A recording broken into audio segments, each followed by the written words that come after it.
test. So I've got a doctor on my board, and he brought me down to his place and did a nuclear stress test where they inject you with this nuclear stuff and do this thing. And anyway, this doctor told me, he says those treadmill tests are wrong 50% of the time. He says never base anything on one of those treadmill tests. I can guarantee you there's some of you right in here that have based things on that, and even the doctors say they're wrong as often as they're right.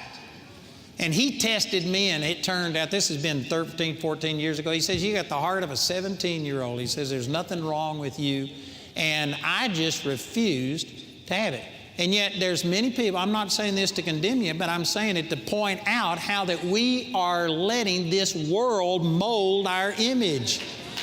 And there are some of you that, well, I had heart problems in my family. My dad died of heart problems.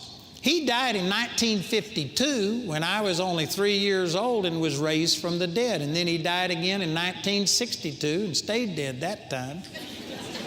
But he had heart problems, and he had to have a special diet, and he went through all kinds of things. And he was literally raised from the dead. Our church was praying, and they had pronounced him dead, put him out in the hall on a gurney with a sheet over him, and a guy was pushing him down the hall. And our pastor of the Baptist church stood up and he says, either God has done what he said and healed him, or he's dead, but says, I'm through praying, I'm going home. That was 2 o'clock in the morning, and as my dad was getting wheeled down the thing, he kicked the sheet off, and the male orderly wet his pants right there in the hospital. And he was raised from the dead. But anyway, because of that, every time I go for something, they say, well, what did your dad die of? And I tell them, oh man, you got a heart problem. And they start projecting this on me.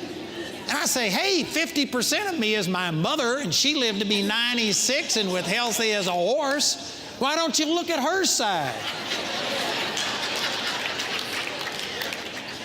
But man, people will just, well, heart problems runs in your family. Well, break that curse over you and start standing on what the Word of God says.